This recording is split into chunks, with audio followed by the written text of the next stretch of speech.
Well, what's your point, Mr. Potter? My point is I want to hire you. Hire me? I want you to manage my affairs, run my properties. George, I'll start you out at $20,000 a year. $20,000 a year? You wouldn't mind living in the nicest house in town? Buying your wife a lot of fine clothes, a couple of business trips to New York a year, maybe once in a while Europe. You wouldn't mind that, would you, George? Would I? You're not talking to somebody else around here, are you? You know, this is me. You remember me? George Bailey. George Bailey. Yeah. George Bailey, whose ship has just come in. Provided he has enough brains to climb aboard.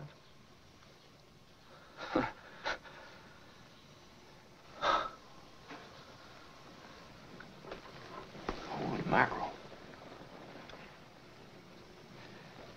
Well, how about the building and loan? Oh, confound it, man. Are you afraid of success? I'm offering you a 3-year contract at $20,000 a year starting today. Is it a deal or isn't it? Well, Mr. Plunter, I know I ought to jump at the chance, but I wonder if it'd be possible for you to give me 24 hours to think it over. Sure. You go on home and talk about it to your wife. I'd like to do that. Yeah. In the meantime, I'll draw up the papers. All right, sir. Okay, George? Okay, Mr. Potter.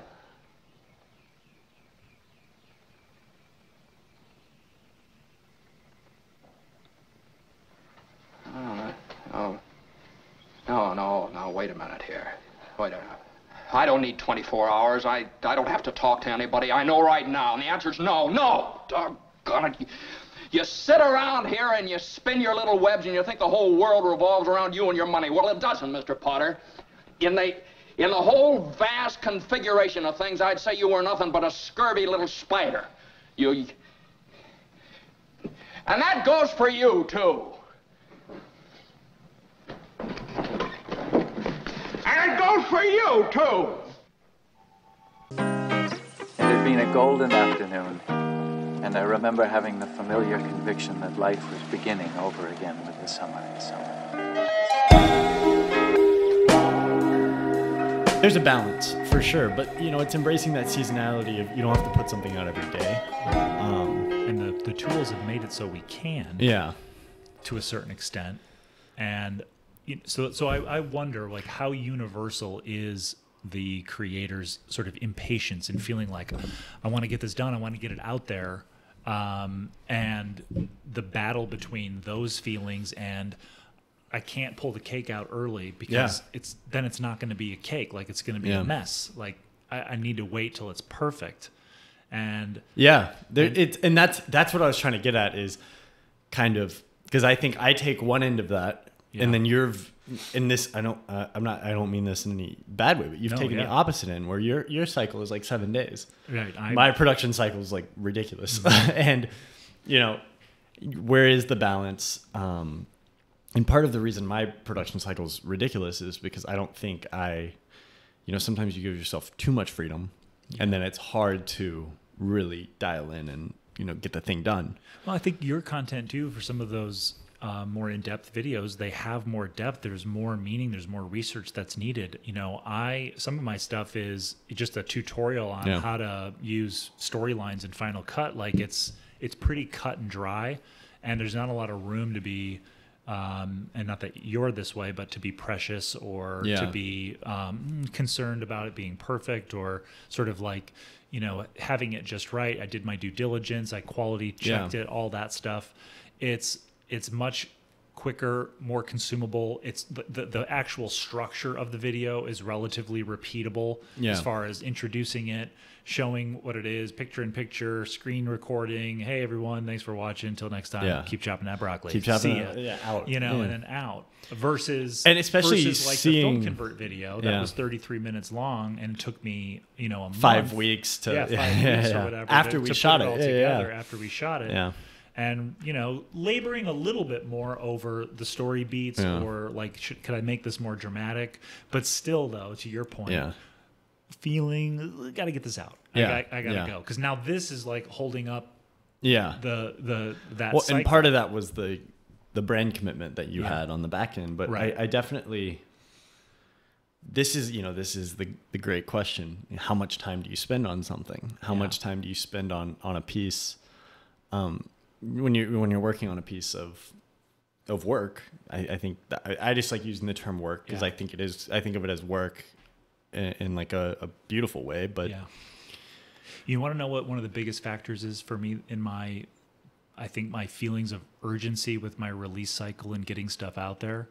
I feel like I finally realized that YouTube and creating these videos is like kind of the perfect fit for me. Yeah. Like I feel like everything in my life was leading up to doing this. Yeah. But I'm 44, and although I have a lot of life left, there's part of you that when you start getting on the other side of 35 and you have kids and you are behind on some of your financial goals and you don't feel like you're quite where you need to be, you start feeling, even if it's self-imposed, like this pressure to catch up. Yeah. And so a lot for me is, trying to figure out how to get myself leveled up with what the design is of my life. I want to travel. I want to do this. I want to do that. Like I see a clear vision. I want to have, a nicer house. I don't need a mansion, but a house that just like is like not issues with the backyard and like a retaining wall that's falling over, like all this stuff. And you let all that stuff kind of put pressure on you, and you sit there and you go, I am doing the thing that's going to get me there.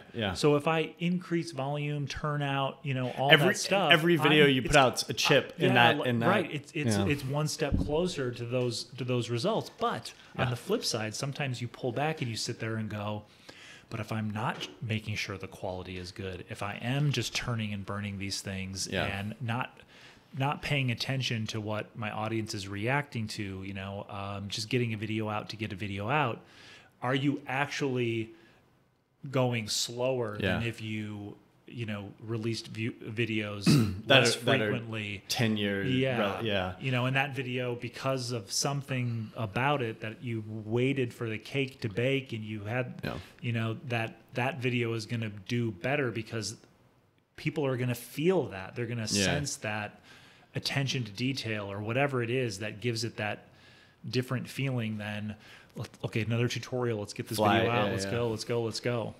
I want so here's an interesting thought, and we're gonna tie this together at some point. But I had this the other day. I figured out. So whenever I feel like I'm in that box, of just like, oh man, like I'm not, so I haven't quite mastered the art of being able to just be, and I'm trying. It's hard. I try to do these things, and like I try to have an understanding, and I try to catch myself when I'm not, like, when I'm reacting, or how I'm reacting, or how I'm looking at something. But you're working on some piece of copy for a client or something, or you're editing something and you're just sitting here and you're like, this is life, and it's like, no, this is just right now. And I get this feeling of like I'm in a box, and you get caught up a little bit. I'm the first person to admit I get caught up in like wanting things, or like, I need, like you said, the house, you're looking at the house, oh man, I love that house, or like or you see something and a feeling of jealousy creeps in. You see somebody who's doing better, and your first thought when you see somebody who's like similar and they're doing better isn't, at least in my case, it's not, this is usually my second thought, is I get to eventually, like, I don't want to be that person, because if I have that person's life, then I have that person's life in its entirety. Yes. I like my life. Like, especially, we're the kind of world that we're building, and, doing the podcast, and, working and building the just the things in my life. I love that. I love that. And, there's so much pride that I have in that. But you see somebody, and that momentary reaction, that first reaction, at least for me, is like, oh, look at how, and it's stupid. And that's such a toxic result of just like this capitalist, like, we have this vision, and that's better, more, greater, whatever. easier. Easy, yeah. Everything's got to be. I just want things to be easier. Newer house, I mean, and newer car, you know whatever. you know how my obsession with like, just everything's got to be optimal. Everything's got to be at the easiest, and yeah, like I can remove this layer of stress if I spend $200 here. Exactly. Or like and that's stupid. It's weird how life has become that. Yeah.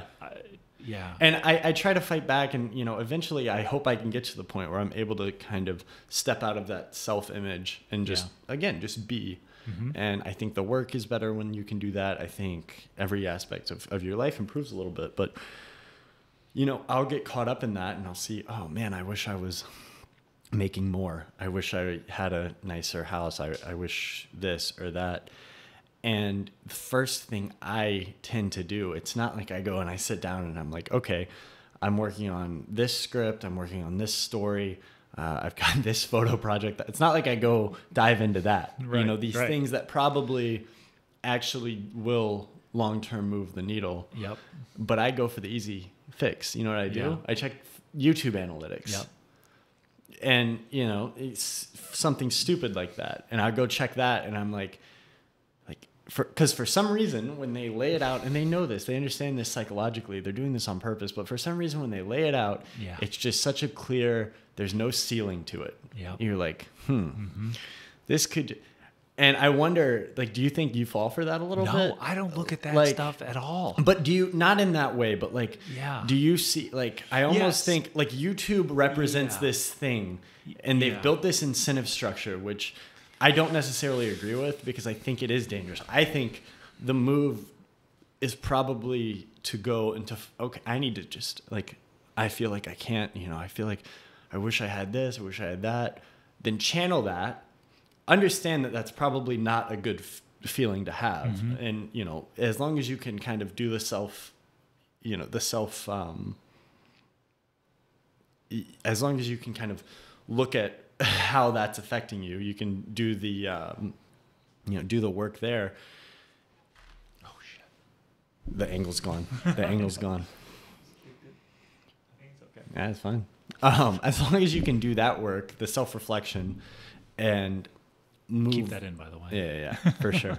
Hey, I'm not editing these things at all. These things but as long as you can do that self-reflection, I think it's probably better than to channel that energy into working on that story you're writing, or that screenplay, or that film that you're working on, or even just like an art project or a painting or whatever, like whatever your thing is. And I guess we have a broad audience, but that photo project, whatever that is, it's probably better to channel into that. Yep. Because if you've chosen to commit yourself to this thing, this form of work, then that's going to give you a better. But for some reason, because of the way the incentive structure works, or the way they lay it out, YouTube feels like the way to, oh man, this is the thing that has no limits to, you can see somebody who's making $100,000 or $1 million a year on YouTube. Won the YouTube lottery. And you're like, I could win and it's like, it is I'm literally just one more video away from that. It's exactly what my uncles will do when they go into the 7-Eleven in the morning and they buy the lottery, the scratch off ticket. And it's the same mindset. And, instead of being like, man, I could learn a new skill and get a better job, or I could learn a new skill and completely change the trajectory of my working life. Yeah, or there's no whatever. hope for that. I just need to win the lottery. So I can check out of the system. And so we look at YouTube, and I'm wondering if 100%. This is asking you to do some mildly serious self-reflection, but oh no, I'm all about that. That's why it's studio sessions. No, but do you think that is a reason why you've kind of caught in that? I don't think you're caught in it. No, you're literally doing the thing, but that YouTube, it's easier in a way than going and editing the Ted Snow documentary, or than doing and because I think, and that's a good. I didn't mean to tie that 100%. In, but it just struck. And I think my brain sees the Ted Snow documentary and give some context of what that is. So several years ago, Alex and I were out doing street photography in South Omaha, and this is sort of like me getting to the next level of embracing photography as a way to express myself and be connected creatively and artistically and all that. And we ran into a gentleman who was coming out of the bank, and he saw us with cameras, struck up a conversation. And then after that, my wheels started turning, because back then I was still sort of a toe into video production as a business, but I wanted to do more documentary style branded content with big brands. And I thought to myself, maybe filming a documentary about this this gentleman who is in his early 60s and is still chasing the dream of being a published touring, not rock star like arenas, but like someone who's like living the dream as a musician. And we had a conversation, you and I, about how that would work and who would have what role. And we got a little team together, you, me, Cody, and Ian, and we shot maybe a week's worth of footage following him to different gigs and in his home and interviewing him and questions. And we have like 5 terabytes of footage that we're sitting on, that I'm sitting on. And as my connection to video production as a business waned and YouTube became more and more my revenue stream, I did get sucked into what you're talking about, where I sit there and go, I can literally spawn money by doing something I love to do, by making a video, by doing the live stream, by teaching somebody Final Cut, by vlogging about this or that. And the more I do that, the more my subscriber base grows, which then informs revenue with like affiliate links and all that kind of stuff, helps me get larger fees for sponsorships, more channel members, all that stuff. Like, you just see everything growing. Sometimes you feel like it's growing exponentially, not just incrementally. And you sit there and feel like you hold the power to, it's like the lottery numbers. You just have to like plug them in, and you'll like get the $100. Especially once you can kind of, this video is going to do this. Yeah. And you get that like affirmation that that you can. And you see your peers who are making similar content, gain 2,000 subscribers a month, or get brand deals because we're all in a Discord together and talk about, all that stuff that's going on. And it just becomes a powerful magnet, because you finally feel like, first of all, you're not waiting for permission to work, which is what the production company was. We have a project, I put a proposal together, you tell me if I get to work. And then you give me revisions on that. Yeah. But then you also know that when you choose to work, whether it's making a video, I'm monetized on Medium as well, writing an article, like, that it's going to make money. Versus Ted Snow, which is, it could, but like, what's the real end game for that if you want to be sort of pessimistic and realistic with it? You might finish it and get into some film festivals. You might get, some good feedback if you post it to your channel. And obviously there's a big upside there. It could get into Sundance if you put it together, in a way. Are the odds, great that that's going to happen? No, but it could. You could get nominated for an Academy Award for Best Short Documentary. That's not, or it's not, even smaller scale, just somebody could see it. Somebody could see it. I love that. Go do that again. Here's some money. Absolutely. Here's $10,000. Yeah. Here's $25,000. Very reasonable scale, but yeah. And I, of all the things that I've done for commercial clients for production, whether it was the Toy Maker documentary, whether it was the General Dodge documentary, not one of them came from someone seeing something that I or we made. Nothing. Nobody. Some of the work that I've done commercially as like a crew person has come from my YouTube channel, but nobody has commissioned me to make something for them, whether it's a corporate client or a wealthy person who wants a legacy film of their life or whatever. Nothing from any of that. So all of that stuff comes at you, and it has you look at, like, what things can I make that give me the best chance of achieving, of realizing the life that I have designed for myself. And it's not, I think I'm very modest. I'm not wanting, a palatial home. I don't want like a collection of cars. I want a newer house that has less maintenance. Yeah. I want to be able to have like a housekeeper come by once a week. Some people are watching to this clean like, up. Yeah, you and- entitled yeah, you pieces of entitled shit. piece of shit. 100%. You guys are talking into these, Yeah. you know, $100 microphones. You fucking, yeah. Yeah, like my garage doesn't have any drywall or insulation. My bathroom is unpleasant entirely. Like I wish I had $15,000-$20,000 to remodel it, and I'm not skilled enough to do it myself. We have I mean, I bought my car in 2005. Yeah. I mean, I have a newer Ford truck, but our car is 210,000 miles, rusting, and we're still limping along with it. We know retirement savings aren't anywhere near. It's a for me, modest, where- it's a all this modest stuff. middle class. Yeah. But I see, you know, again, I don't want like a vacation home in Santa Barbara, but I would like, you know, to be able to, you know, take my family and travel the U.S., North America, maybe every once in a while, an international trip, you know, own a couple nice things, some nice cameras, you know. This is that great scene in It's a Wonderful Life. Yeah. It's like a couple trips to New York. Yeah. Some nice and cigars. then you take it all away, and you're like, everything I have. I love you. What are the newel post that keeps falling off, all that stuff. And I do think I take that art and I look at that and I go, you know, it reminds me of Andy from The Office has a great line where he's like, something to the effect of, I wish you knew that when you were in the good old days, that you were in the good old days. He says it much more meaningful than that. Yeah. And so back to another thing you said earlier, I do have to like put my brain Take it into out that of mode and go, Yeah. you could achieve these things. You could achieve the design that you have for your life, and you could look back on this moment when you were struggling with YouTube. Money wasn't, you know, was a bit more of a stress point in your life.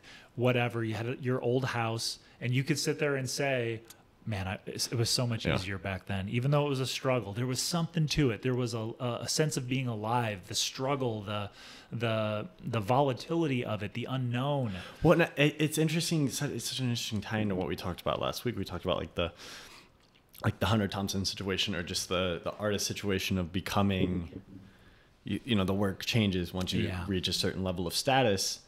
What you just said though, like I wish I knew in the good old days that it was, and that's what that is when I talk about just being. Yes. That's exactly what I mean is I think the good old days are, you know, we planted our garden this year, and when we're planting that garden, I want to think, I don't want to be thinking about like, oh man, this is going to be great in 6 months. I haven't checked analytics in a couple of hours. Or even like, oh man, this is so many tomatoes are going to be, you know, I'm just like, but I want to enjoy like the soil, and like when I'm writing, it's really difficult. I don't want to be like, man, this is going to be so good when it's done. I just want to be in the scene. Yeah. And I think, you know, not to tie this back in or like, oh, wrap it all up in the photography bow, but that's what's great about photography is when you're out shooting, you're just shooting. Mm-hmm. You're just. And I think that's part of why I've grown to love it so much. And you can't. I mean, you can, but it's harder to think down the road, and that's a dangerous thing. But it's hard to even identify it as dangerous because it's so commonplace. Yeah. Just to be somewhere else, to be ahead in your thinking. Yep. And I think the most important thing of creating great work is to just be in the moment. And it's interesting because I have the same trouble where, you know, I wish this was better. I wish this was a little smoother. And I fight it at every chance I get. And it's the hardest thing in the world because it is the most culturally, you know, it's everywhere. And you know, it's just. I think our lives are going to be that constant back and forth between these fleeting moments of being, being in a moment, being in a pure moment, a truthful moment, whatever you want to call it. That's what I love about this is like we can just be in the conversation. Yeah. I'm not thinking it right now. You're escaping from it. Yeah, we're playing with ideas and we're throwing stuff together, and then that alarm will go off and we'll be like, shit, we gotta wrap this up. Right. And then you know, it's the system comes back, right? Yeah. Like oh, we want these to be 55 minutes. Yeah. Like these containers start piling back. But we just get lost in the conversation, and hopefully that shows through when people are listening. Like I think that's part of the reason why we enjoy podcasts is because you can kind of just get lost in but I think especially this podcast because we have an overarching thing that we're talking about, but we're not rigid. Yeah. You know, we're trying to let it happen. Yeah. Which mirrors when I was coming over here, you had time to kill because you had a couple things that you needed to do before we started. And I had this impulse. I'm like, this car dealership is over here that has these old cars. I've got 4 shots left on my Nikon point and shoot. I want to finish this roll and all that. And I'm literally like getting right to the point where if you don't hit the brakes and hit your turn signal, like you're just going to keep going. Yeah. And I'm like, just do it. So I turn, park, and like pop off 4 or 5 shots where like, I don't know. I go up to the first one, and I'm looking through the viewfinder. I'm like, yeah, this looks great. The clouds are all puffy. Yeah. Sure, it's harsh light, but whatever. Do it. And then I find another one. I'm like, yes, like This is- what I this is saw it. in my Yeah, head it's here. based on the Yeah. environment is now in the viewfinder, and it's going to be in the photo. Then another one. Then I'm like, okay, well, I shot all the cars, and then I turn around, and this guy is coming down. This character on a BMX bike coming down the sidewalk, and there's these signs, and I just quickly frame like, up yeah, what I let's saw do in my it. mind, and I wait for him to come right into the middle of frame. Bam! I'm like, it's like the universe is like rewarding you for listening For to just being yourself. in the- listening to your impulse, and then there was a last shot of this gas station that I've never even noticed over here in this part of Council Bluffs, and the clouds are all puffy, and there's somebody pumping gas, and there's a white car. And it's not like this is, I could show this photograph to people after the fact, like, yeah, cool gas station. But for me, it was, I see the photo in my head, and now it's actually right here in the viewfinder. And then when I get the photo, it'll be there again. Your thought is not to make some great photo. Your thought is just to be. I capture, and then, deal with it later. And that's what the photos, mostly when I look at them, that's what I think about. I go, I remember being in the flow. Yeah. I remember not thinking about how close am I to the design of my life, or do I need to get another YouTube video out, or, all that stuff. You're just, and that happens to me when I go on like a trip or vacation with my kids. Like I can really unplug from,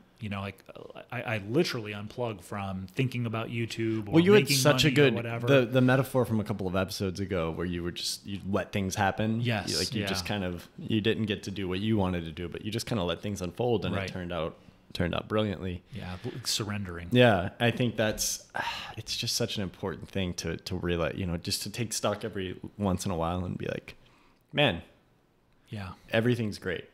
And I think, I think too, just really quick, like, you talk about, man, I wish I had this, I wish I had that, and I'm always like, I wish I had this, but then it's like life is pretty good. Especially for us, God. We have no, yes. We just have you've got a house, and we have no room to complain, and I think that's important to remember. Like, you have no expectation, and you're just thankful for because it's all about the metaphorical framework you apply to it. Because if you could look at it as like, oh man, my house is doing this or this, but then you could also look at it like, man, I've got space for my kids to grow up. I've got food in the fridge. I've got this beautiful space downstairs to shoot my stuff. I've got this beautiful equipment, whatever. And it completely recontextualizes the whole thing. And then, it's so easy for us to get caught up in this, almost this lie of, oh, but $1 million a year, like I'm big, and then I'll be free. Yeah, and I think that's dangerous though, because just first of all, the work is better when it's just pure. Yeah, and I think life is better when it's when it's just that there's that purity to it too. That's why kids are so happy. I know. Before you expose them to all the toxic garbage out there, it's just. I've had this conversation already with my 7-year-old where I'm like, Dot, you don't know how good you have it right now. Yeah.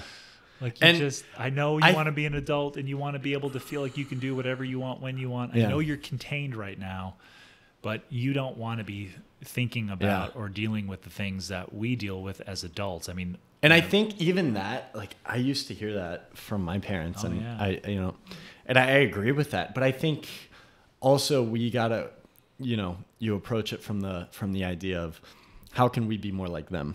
Yeah. How can we put ourselves in their shoes? And see the world through there. And it's easy to be like, yeah, but there's bills and there's this. And part of that is this weird projection of our ego and our social status. Yeah. Complaining about things that we know in our back of our head are good, but we're kind of bragging and complaining at the same time. And I think being aware of that is important, because then you can separate yourself and just be. And I think me pulling off to take those photos is connected to what it was like as a kid to wake up in the morning and run out of the house and go play baseball, basketball, explore. It's funny. I was thinking about that the other day. And that's what it is. Like, you knock on your friend's door. Hey, can so-and-so come out and play? And you just go. That's what photography. That's what. That is literally exactly what it is. Yeah. It is my adult activity that lets me feel like I'm a kid on my street going to play, going swimming or going to play baseball or basketball or whatever. That's it. I mean, I would get this feeling at the end of the week the last couple of years, and I'd be like, I just got to go out to some random small town in Iowa and just go take pictures. Yeah. And even though it was, I was on my own, I felt like I was going out to play. Yeah.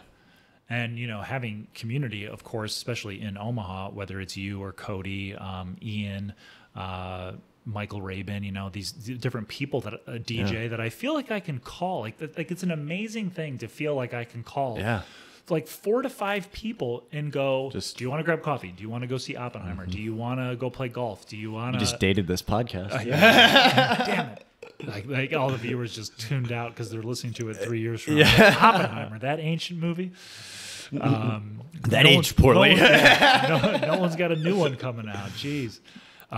Which, by the way, I was marveling at a featurette for Oppenheimer where they were, shooting in large format and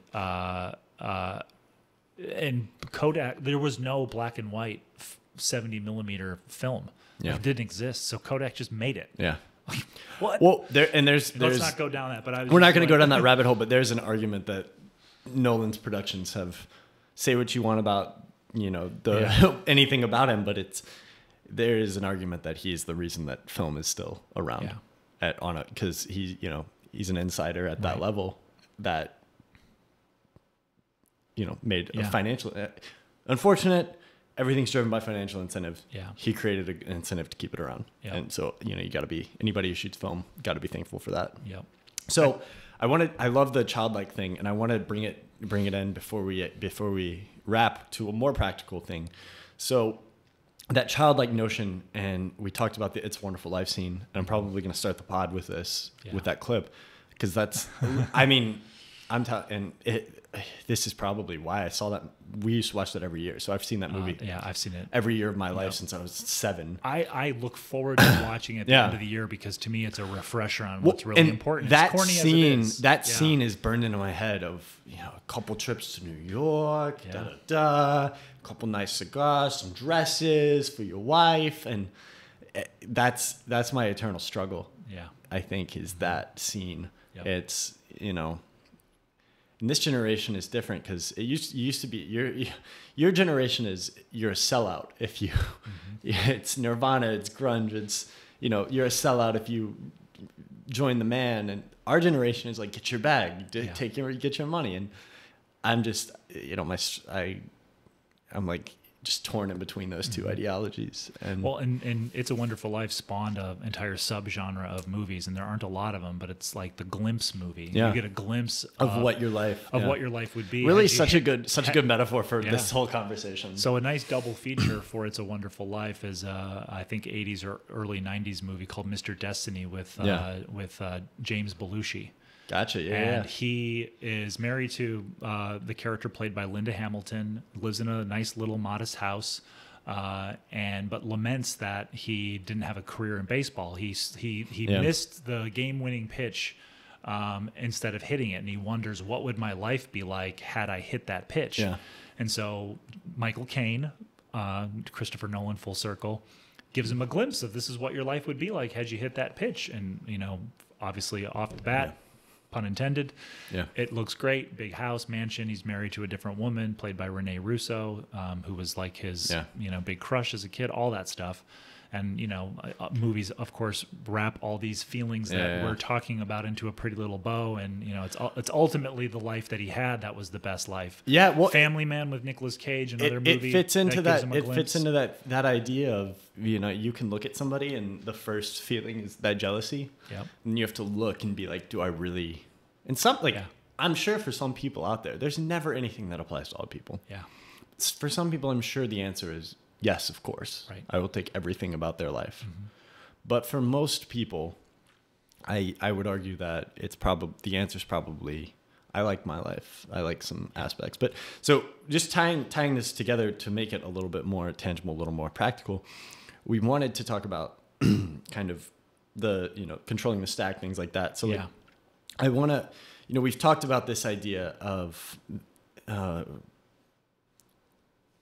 you want these things, and there's this struggle between this want and then just being and letting things happen. But we discussed Bill Cunningham a little bit earlier before the episode started. And Bill Cunningham, there's the quote that I was telling you about, where he basically says, he's like, don't take the money, kid. He's like, as soon as you take the money, they control you. Yep. So, and I think one thing that we are constantly kind of trying to figure out, and this has been a constant conversation between us, is, okay, well, money is a necessity in our society. We live in America in, the 21st century, and you can survive on a little amount of money, but you do need money, especially if you have family. There's stupid things about standard of living that we enjoy and stuff like that. And you can hate it, but it's like, if I'm being honest, I don't want to give up. No. No. And that's an entitled position, sure. But it's, so I want to kind of switch this into developing a more practical framework, or at least our thoughts around that. And we talked about controlling the stack, which is, how do you, or what, I guess, let's keep it more of a philosophical. I don't want to give direct points, because I don't think we've quite figured out how to do this yet. But, there's this idea of, there's a certain amount that's just enough. And it's almost like the Patagonia model of business, where it's like, we're not trying to be the biggest company in the world. We're just trying to make a really good product. We're trying to take care of our people, and we're trying to have an impact after, for future generations. Yeah. And I think that's what you could ask for anybody who creates work for a living. That's a great, if you could look back on your life and be like, man, I lived a very, comfortable life, but I never lost touch. The work never lost touch, never lost the humanity. And, I raised family, raised whatever, appreciated, just was able to live in the moment my whole life. I think that'd be that's something a lot of people would probably want. So controlling the stack, what does that mean to you? And then we can maybe jump off from there. For me, it really means having total ownership over sort of the life cycle of a piece of content, something that you make, intellectual property, that you own the production aspects of it, you own the distribution aspects and the exhibition aspects, that you are not necessarily... You're vertically integrated. You could argue, being a YouTuber, you're at risk, because if they demonetize you or something happens or whatever, like, your entire body of work is inaccessible. It's no longer earning any revenue, whatever. So like, they technically own the exhibition of your work, and you're at the mercy of the ad rates that they charge and all that stuff for that revenue. So, the ideal situation is you make a piece of content or develop intellectual property. You have an audience to distribute it to, and mechanisms to do that, whether it's a website or some kind of paywall to view your video, or whatever it is that you made. You could argue that there's little nuances in there of, well, you don't really own the stack because that's like through this web, whatever. But for the most part, if you have that audience and they can purchase whatever it is that you've created, you keep 100% of the money, other than the expenses related to making it, having a website, or I don't know, whatever the expenses are, production expenses, etc. There's no funneling happening with your distribution. There's no funneling happening with your... And you can sit there and go, I'm not waiting for the studios to tell me whether or not this big giant movie made a profit, and that my 2% of net is going to yield me a $10 million payday. Like, they're going to come up with ways to manipulate that information to make it look like it didn't make any money. And this is part of the greater conversation of the WGA strike, SAG-AFTRA, all that stuff, and what they're trying to do to have more ownership of the stack, because right now they all feel like it's completely lopsided.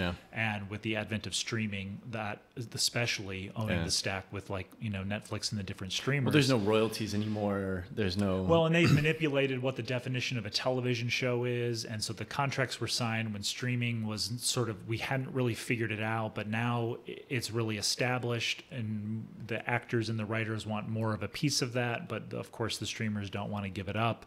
The studios don't want to give it up. They own the news organizations, the newspapers, some of the streaming services that they've created in response to things like Netflix, et cetera. So it's a lot. But I will say that for me, part of owning the stack is not needing permission to work and put my work in front of an audience. Yeah.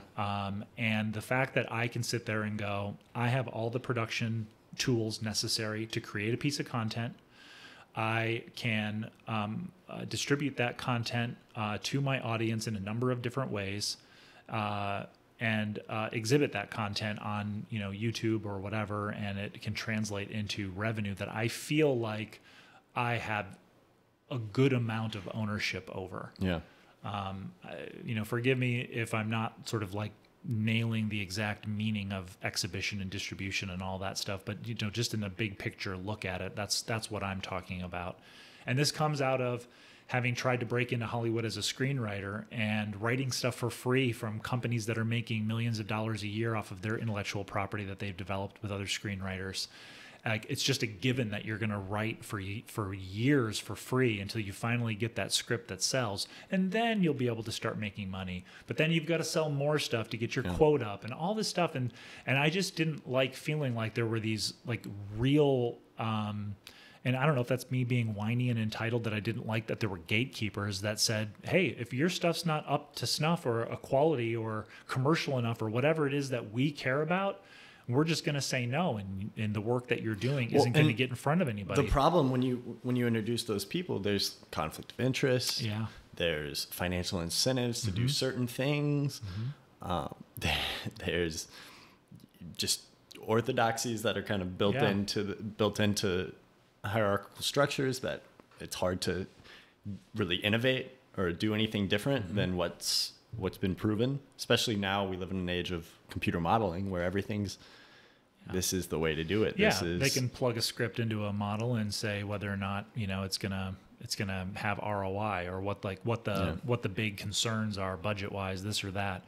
So there's like a lot of fear there, like investing all this money into a movie. I mean, look at Indiana Jones, dating our podcast again, but the new Indiana Jones movie needed to make.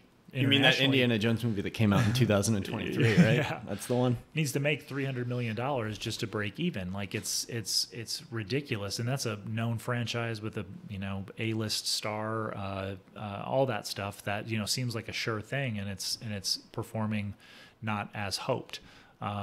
So the excitement from me, someone that felt like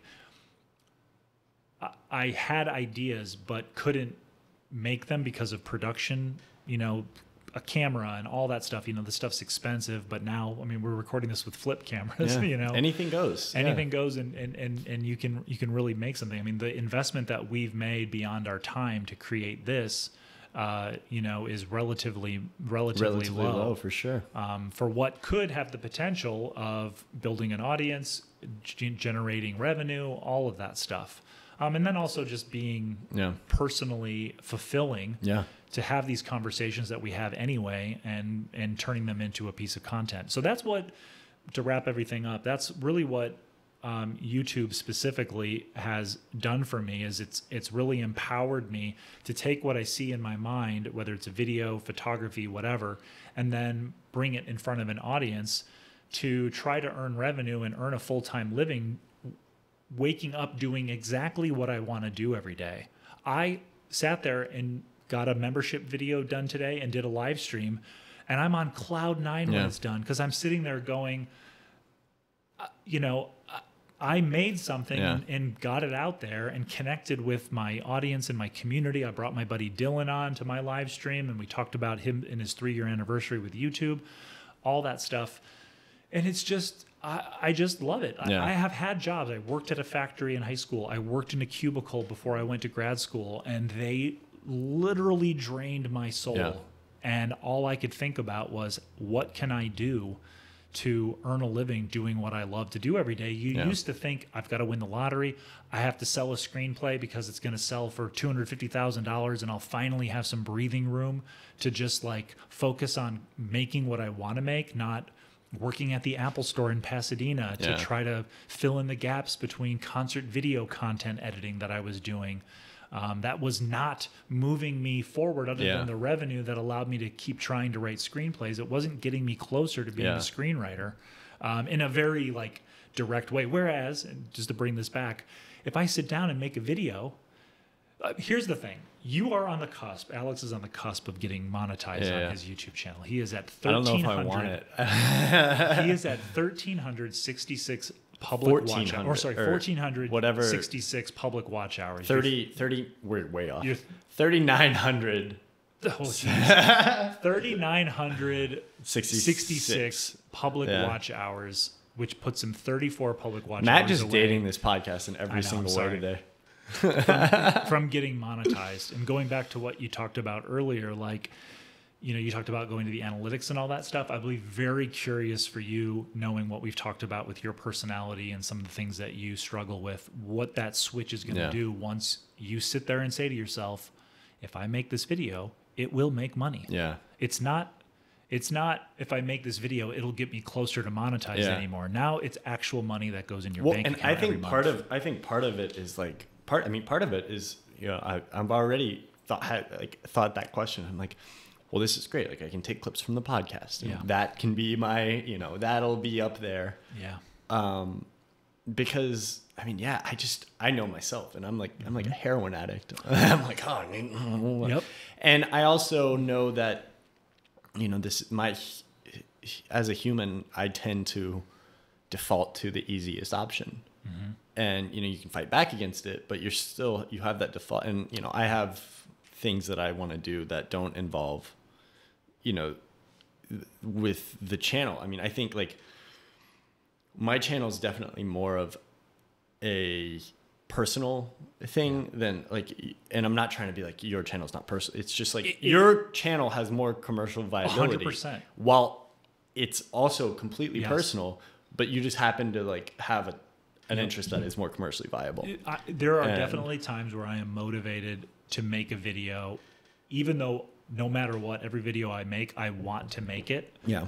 The motivation or the larger component of the motivation is more commercial. It is, what's this going to do for my ad revenue, subscribers, etc. Like I'm happily going to teach this. That's what I'm trying to figure out. Cause look, I'm not, you know, I don't know if I'm going to make a video where it's like, oh, this is like, but I would love to be able to just, you know, every 3 months put out a video that's heavily commercially viable because it's gonna help me control the stack better. Yes. Like, you know, if I'm making enough with revenue and I'm bringing in eyes, the way I look at YouTube is you have to do videos that bring in eyes, then you have to do videos that convert to the vertical integration of your products or whatever. Products is a dirty word, but you know, it's literally like you said, it's the content that you're putting out. And I think the easiest way to look at it is through a musician. Yeah. And they put out an album, and at least in my head, and I think there's tons of different ways to do it. You just have to find the model that you relate to the most and you think fits best with your workflow. And for me, that's the model of the musician. I mean, we talked about that a couple of weeks ago, but you know, you put out an album and then you go away and you maybe release a single here and there, just something new you're trying, something exciting, but you're like kind of in the background and you're working and you're developing a new sound or you're trying to do something. And then, you know, a year goes by, you put out a new album, a couple more singles, you do like a tour, like, you know, you can do, especially now, you could do podcasts, kind of journal what's in your, that was shocking. But you know, journal what your thoughts are and your as time goes. But I think, and are we though romanticizing that life of the musician? Because my thought about a musician that either has a successful album or a song Yeah. is the machinery behind them, the label, the managers, all that. Well, and they start. I think You got to go on tour. You got to really. I should preface with like the independent musician and a musician that owns the that owns this. And I one thing I want to touch on before we do our little wrap. I mean, I guess we don't need to do a wrap. We're opening with the It's a Wonderful Life. But one thing I do want to touch on though is, I want to ask you this: when you control the stack? I personally think that there's a limit. Like, you're not going to be the biggest artist in the world and control the stack. There are weird little exceptions. Like we talked about, certain podcasts and things like that have, if they control the stack and they've managed to become the biggest thing in the world, way bigger than any legacy thing could produce. But when you control the stack that's a lottery type of thing in a lot of ways. If you want to control the stack, I do think for the general population, there's probably some sacrifices that have to be made. Would you agree with that, or do you? And then there's also the idea of building your own jail cell. Right. Well, I mean, the first thing that I thought of when you said that was, we've mentioned Mr. Beast on the channel. He has like the most YouTube subscribers of anyone on the planet, something like 150 million subscribers, whatever it's up to now, 120 million, whatever it is. He is working on a deal with a streamer to create a show that will go on something like Netflix.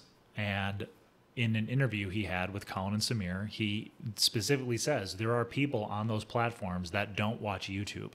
And if I make a show and it goes on that platform and they like my show, then they might come to YouTube and not only watch YouTube, and he loves YouTube just in general, but then they might come and subscribe to my channel, so I can literally scour the earth for every corner of the world to cultivate every subscriber possible. Because I'm not saying that's his goal. I'm not sure what his goal is. It seems like he's very obsessed focused with growth. Yeah, he's obsessed with subscribers and views, and he's highly competitive, all this stuff. So I find that fascinating, that even though he's someone that could check out from YouTube, create a website or some exhibition, but he's thing, also his own YouTube at the current level that he's at. It's not like it's him making videos. He has a team, I'm sure, bigger than most small companies. Absolutely. He's got endorsement deals, I'm sure. But they almost can't afford it. He's talked about, now that he's so big, his videos get so many views that most of these marketing departments will tell him, like, one integration on your channel is 3/4 of our entire budget for the year. And I don't want to, I just want to, I think what I'm trying to highlight is that is the exception, not the rule. Yeah. And, you talk about like Mr. Beast, he's massive. Joe Rogan is massive. Like, you've got these, and I mean, that's probably the closest thing to, because I think it's like one other person. Yeah. And then they just post, and I mean, I'm sure there's probably like an editor or something. Sure. But it's just sit down, record the conversation, and then I'm sure there's a guy that keeps track of, hey, this is your guest next week, whatever. Yeah, and I'm sure he's got an agent, and he's got representation, PR firm, lawyers, all that stuff. Like, there's a team. I think the question I'm trying to ask is, like, when does it get too big? And maybe that's just something you need to ask yourself when you're building the stack. I don't know, the stack term that we've coined. I think it gets too big when, like, the machinery behind you puts so much pressure on you to do things that you don't want to do. Yeah. Or to pursue things like, hey, Joe, we want you to come up with a restaurant chain. We want you to come up with a protein shake, or a line of supplements. We want you to come up with a clothing brand. We want you to, and like all this machinery gets behind them that, you need to come up with a spirit, do you want tequila? Do you want to do vodka? And then we'll sell it in a couple of years for $2 billion. Like, true. Yeah. I think there's some people that might go, that all sounds great. I love the idea of conducting that orchestra of commerce. Yeah. And others, the first person I think of is someone like a Kurt Cobain, who the machinery, and I don't know what. Well, I mean, and there's even people non-Cobain that have just, I think the problem with Cobain is he kind of get a T-shirt that just says non-Cobain. Non-Cobain. No, like the problem with Cobain, I think, is he I don't necessarily know if he wanted. I don't know enough about like the intricacies of the Kurt Cobain story, but it seems like there wasn't a pushback against the quick rise of Nirvana. Yeah. And I don't know how much they could have. And, you know, it's clearly like he's one person in a group. So the group, you know, it's probably multiple people making the decision. But I think you almost have to set that expectation early of, you know, and I think it's different for everybody. Like with me, I'm setting that expectation. I'm like, yeah, I just really don't want anything massive. I just kind of want to operate my own little studio space, but then be able, like you said, just be able to call people up and have experiences. Mm-hmm. But, you know, I'm not looking to make millions of dollars a year. Yeah. But for some people that might be, you know, I want to control the stack.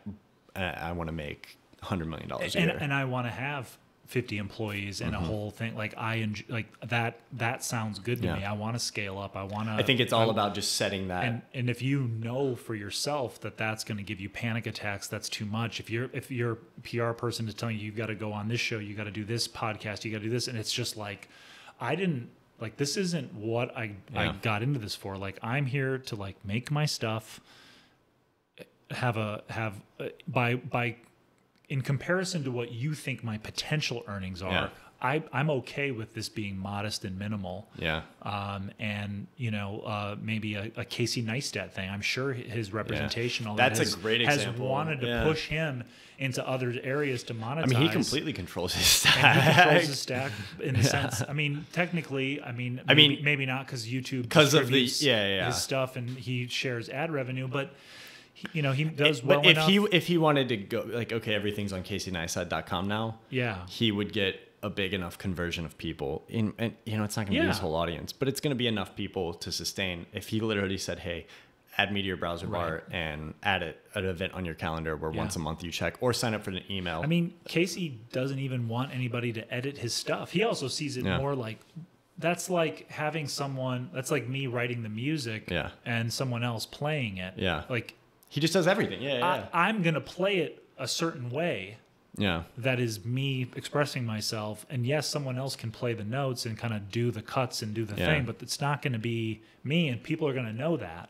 It's an interesting. And so he keeps everything very simple. Yeah. Even though that still, you know, from what we can tell from his channel and the things he's vlogged about, you know, leads to sometimes a chaotic life. Yeah, and sponsorship deals, sponsorship deals, doing traveling.